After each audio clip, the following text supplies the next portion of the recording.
चंबल का एक ऐसा बागी जिसे कभी दद्दा तो कभी रॉबिन हुड तो कभी जेंटलमैन डाकू के नाम से जाना जाता था। और उसकी एक खास बात ये भी थी कि उसे भारत का सबसे महंगा डाकू कहा जाता था। 1960 के दशक में उसके ऊपर 3 लाख रुपए का इनाम सरकार के द्वारा घोषित किया गया था। तब उस दौर में उसने सिर्फ एक किडनैपिंग के 26 लाख रुपए की फिरौती हासिल की थी। उसका आतंक ऐसा था कि जब उस समय यानी 1972 में जयप्रकाश ने चंबल के डाकुओं के सरेंडर की स्कीम बनाई थी, तब इंदिरा गांधी अड़ गई थी और उनका कहना था कि ये काम सिर्फ एक शर्त पर होगा और शर्त यह है कि मोहर सिंह हथियार डालने को तैयार हो जाए। नमस्कार दोस्तों, मैं पंकज गोस्वामी हाजिर हूं एक दिलचस्प कहानी लेकर। दोस्तों, आपसे एक आग्रह है कि अगर आपने अभी तक मेरे चैनल को सब्सक्राइब या फॉलो नहीं किया है तो कृपया मेरे चैनल को सब्सक्राइब अवश्य करें ताकि हमारा मनोबल यूं ही बढ़ता रहे। लौटते हैं अपनी कहानी की ओर। बिहड़ में बागी होते हैं और डकैत मिलते हैं पार्लियामेंट में। पान सिंह तोमर में प्रिय इरफान का ये डायलॉग अब उनका हिस्सा हो गया था। आपको याद होगा, पान सिंह तोमर फिल्म 2012 में आई थी। इससे कई साल पहले ऐसा ही एक डायलॉग काफी फेमस हुआ था, लेकिन अंतर इतना था कि वो डायलॉग किसी फिल्म का नहीं था। मई 1960 की बात है। चंबल के किनारे विनोबा भावे भाषण दे रहे थे। तब उन्होंने कहा था, चंबल के डकैत सांसद में बैठे डकैतों से तो बेहतर ही है। विनोबा भावे डाकू तहसीलदार सिंह की पहल पर डाकुओं के सरेंडर की कोशिश कर रहे थे। तहसीलदार सिंह मान सिंह का बेटा था। 1950 के दशक में चंबल का सबसे बड़ा डाकू हुआ करता था। उसने 180 से ज्यादा कत्ल किए थे, जिनमें से केवल 32 पुलिस अफसर थे। मान सिंह 1955 में एक पुलिस एनकाउंटर में मारा जाता है, जिसके बाद डाकुओं के अलग अलग गैंग में सबसे बड़ा बनने के लिए संघर्ष होने लगी थी। 1958 में इस खेल में एक और नाम की एंट्री होती है। वह नाम था मोहर सिंह गुर्जर। मोहर सिंह की कहानी भी चंबल के बाकी डाकुओं के जैसी थी। उसकी जमीन किसी रिश्तेदार ने हड़प ली थी। तब मामला पुलिस के पास जाता है और फिर अदालतों का चक्कर। मोहर सिंह दर दर ठोकर खाता रहा, लेकिन इंसाफ नहीं मिलता है। आखिरकार थक हार के उसने भी हथियार उठाया और बीहड़ का रास्ता पकड़ लेता है। चंबल में तब फिरंगी सिंह, देवीलाल, छक्की मिर्धा, शिव सिंह और राम कल्ला जैसे डाकुओं का तूती बोलता था। उनका मानो एक तरह से वहां राज चलता था। मोहर सिंह ने इनसे अपने गैंग में जुड़ने की गुजारिश की, सबसे रिक्वेस्ट की, लेकिन हर किसी ने उसे दुत्कारा और हर जगह से उसको दुत्कार मिली। फिर अंत में मोहर सिंह ने यह तय किया कि वह अपना एक गैंग बनाएगा, और होता भी ऐसा ही है। मोहर सिंह ने अपनी एक फौज खड़ी कर ली, अपना एक गैंग बना लिया। उसके बाद पुलिसिया रिकॉर्ड में मोहर सिंह गैंग का पहला अपराध 140/60 इसी नंबर से रिकॉर्ड हुआ था, और वह साल था 1960 का। आने वाले सालों में इन नंबरों का एक लंबा सिलसिला, एक लंबी फहरिस्त तैयार होती है, जिसमें उगाही, हत्या, फिरौती जैसे गुनाह शामिल होते हैं। कुछ ही सालों में मोहर सिंह 150 डाकुओं का एक गैंग बना लिया। अब उसका नाम उत्तर प्रदेश, मध्य प्रदेश, राजस्थान तक फैल चुका था।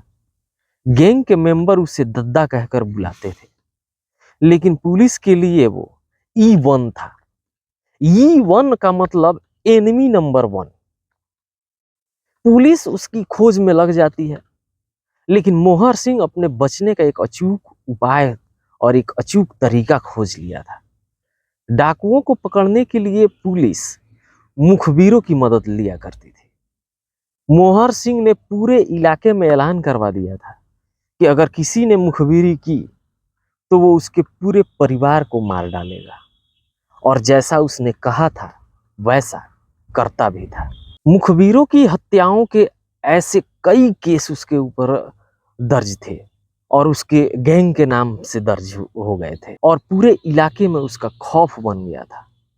जहां डाकुओं का दूसरा गिरोह मुखबिरी के डर से किसी भी गांव में रुकने से डरते थे, वहीं मोहर सिंह बेखौफ और बेरोक टोक गांव में आता जाता था।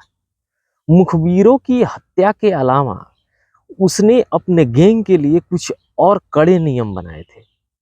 वह किसी महिला को अपने गैंग में शामिल नहीं करता था। गैंग के किसी भी मेंबर को किसी भी लड़की से छेड़छाड़ की परमिशन नहीं थी।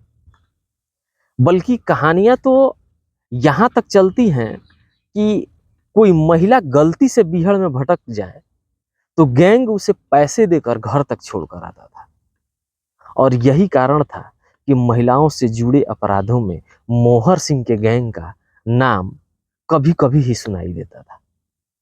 हालांकि एक दूसरा फील्ड जिसमें मोहर सिंह का नाम सबसे ऊपर था, और वह थी किडनैपिंग।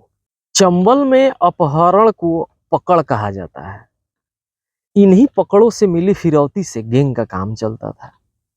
मोहर सिंह इस काम में माहिर आदमी था, और 1965 में उसने एक ऐसी घटना को अंजाम दिया जिसने देश विदेश में उसका नाम पहुंचा दिया।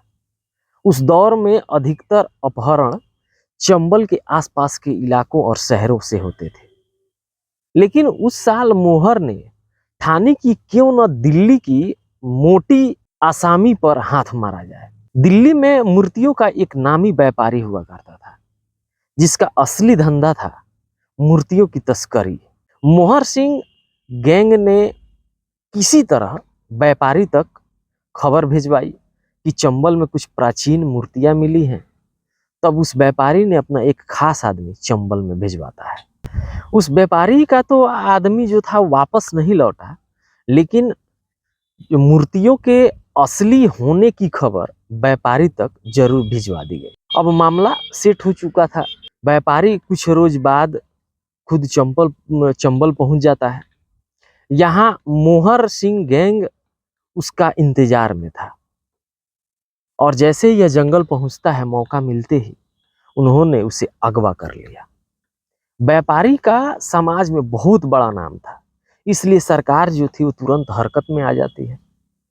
3 राज्यों की पुलिस की दौड़ लगाई जाती है, लेकिन न मोहर सिंह हाथ लगता है और न ही व्यापारी मिलता है। अंत में मजबूरन परिवार को फिरौती देनी पड़ती है। ये रकम कितनी थी इसको लेकर अलग अलग लोग अनुमान लगाते हैं। कोई कहता है कि 50 लाख रुपए दिए गए, तो कोई कहता है 26 लाख रुपए दिए गए हैं। अब असलियत जो भी हो, इतना पक्का था कि चंबल के इतिहास में ये सबसे बड़ी फिरौती थी। इस मामले के अलावा मोहर सिंह के गैंग पर 250 से ज्यादा अपहरण, 85 कत्ल के मामले दर्ज थे। कुल 76 बार उसका पुलिस से सामना हुआ था, लेकिन हर बार वो बच निकलता था। 70 का दशक आते आते मोहर सिंह पुलिस के लिए बड़ा सरदर्द बन चुका था, और उसके सर पर 3 लाख का इनाम रख दिया गया था। वहीं उसकी पूरे गैंग को पकड़वाने वाले को पुलिस 12 लाख रुपए देने वाली थी। ये रकम किसी भी डाकू के सिर पर रखी रकम से ज्यादा थी। लगभग 1 दशक तक मोहर सिंह बेताज बादशाह बना रहा, लेकिन फिर भी गोली का डर तो था ही।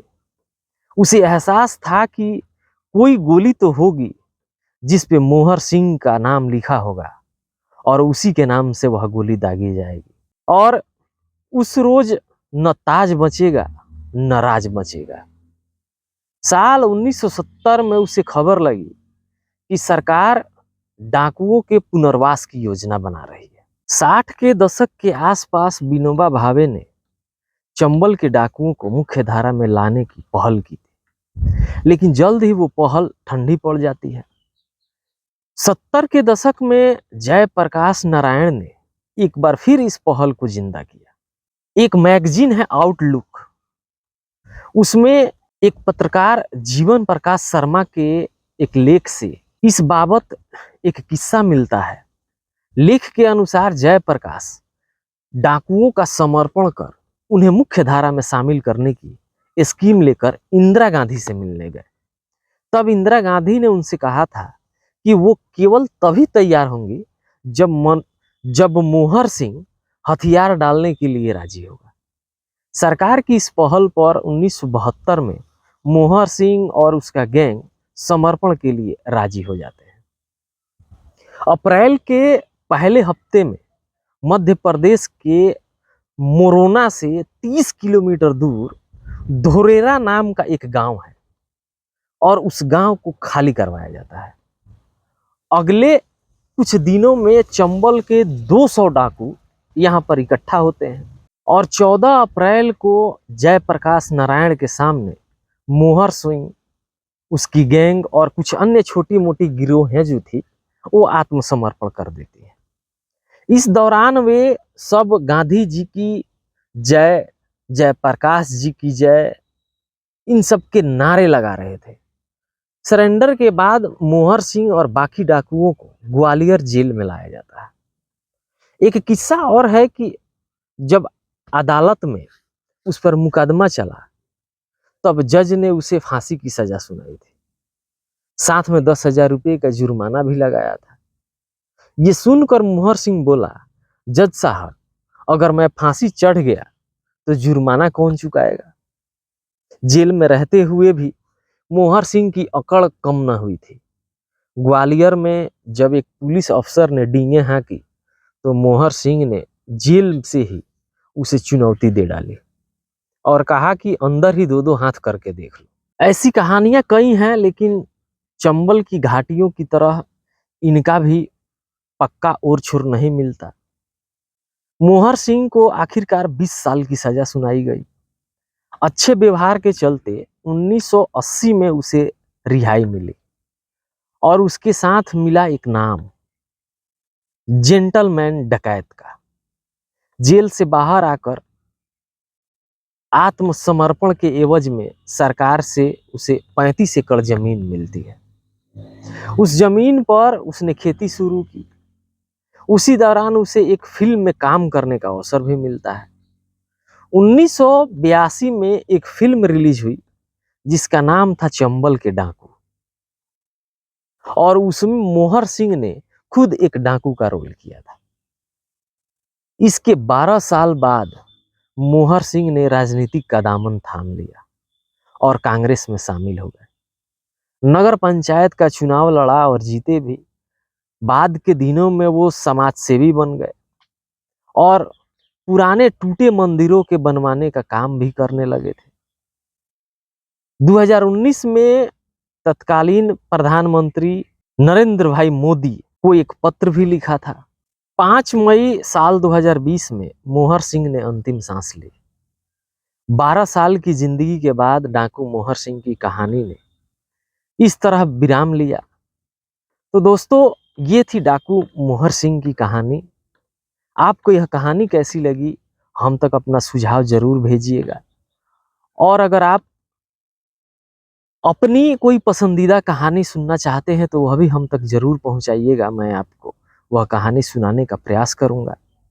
ये कहानी सुनने के लिए और अंत तक हमारे साथ वीडियो में बने रहने के लिए आपको बहुत बहुत धन्यवाद। नमस्कार, प्रणाम।